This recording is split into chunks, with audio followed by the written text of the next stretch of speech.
I think everybody knows who this is. He began working with and for the CIA in 1989 in Afghanistan, fighting the Soviets. He never led a group called Al-Qaeda. The constant hammering of Osama bin Laden into the consciousness of the American people started in 1998 with the bombing of 2 embassies in northern Africa. There had to be a way to tie Osama bin Laden with the rest of the world.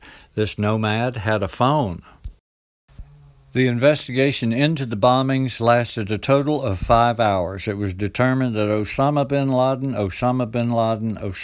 Laden did it.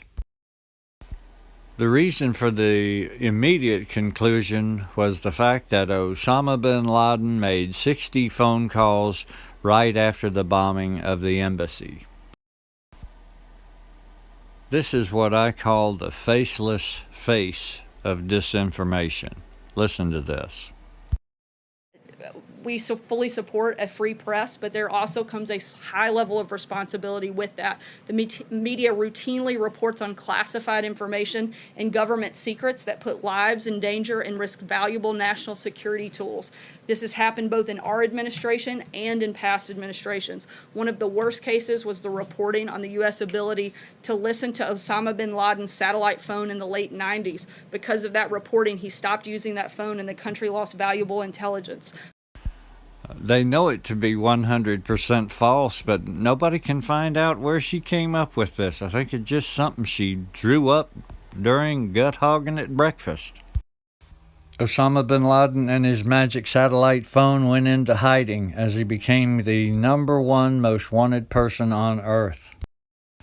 With all the intel agencies in the free world looking for Osama bin Laden, no one was able to find him except for Peter Bergen, this CNN director, and his cameraman, who waltzed right into his secret hideout and gave him an interview 6 weeks before 9/11.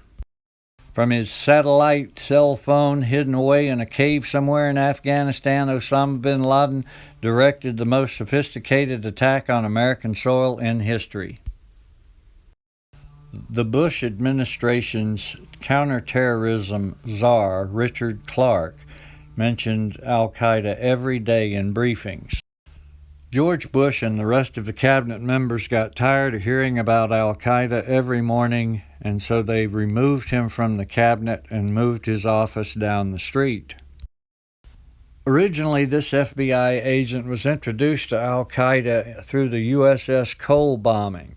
He was extremely curious to know why there were Al-Qaeda members all over the United States.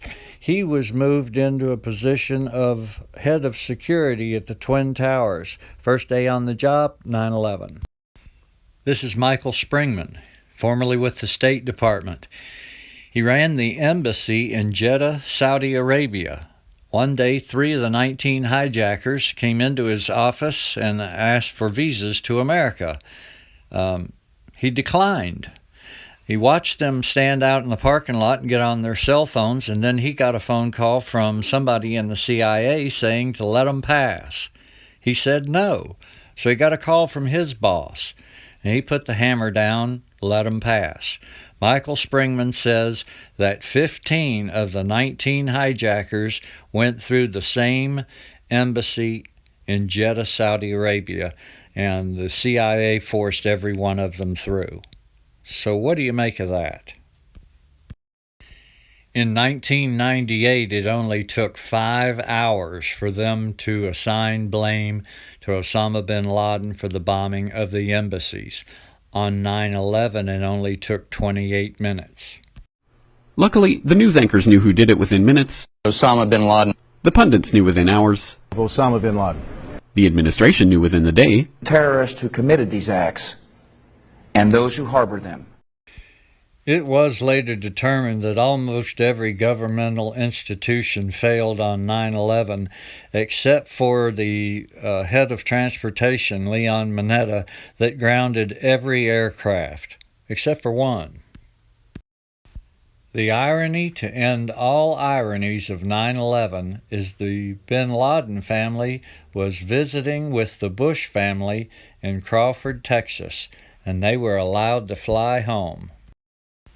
The bin-Ladens and the Bushes had been friends and business partners for multiple presidents.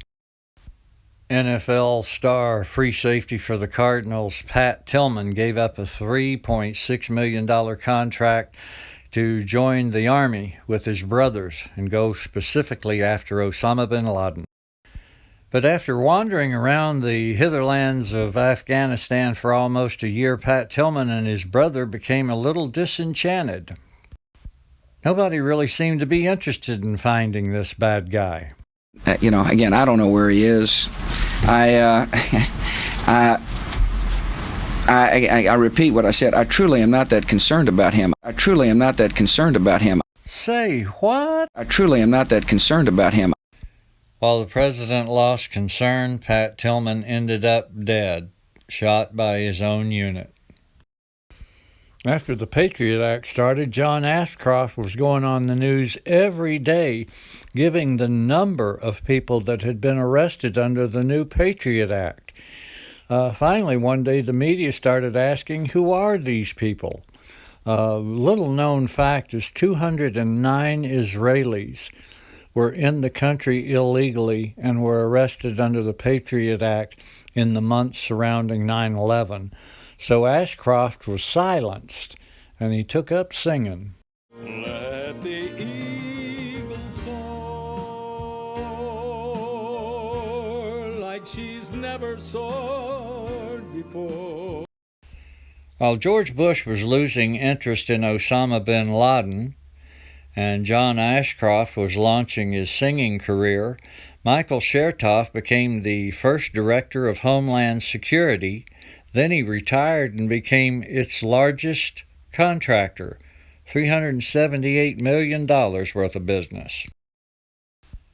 The names and photographs of all 19 hijackers were released 5 days after 9/11. Now that we had the hijackers and this guy and his satellite phone, we had the whole thing buttoned up, and the next course of action was to attack Iraq, the third largest oil reserve, and kill this guy. George W. Bush got his first job at the age of 44, governor of Texas. Next job, president of the United States for 2 terms, then he retired. Been kind of poking around on a piece of ground in Crawford, Texas since then. Bin Laden kind of wandered from one Islamic state to another, occasionally releasing videos. As it turns out, when you're the most wanted man on planet Earth, the best place to hide is in plain sight. In a compound in Pakistan on a hillside surrounded by hundreds and hundreds of people.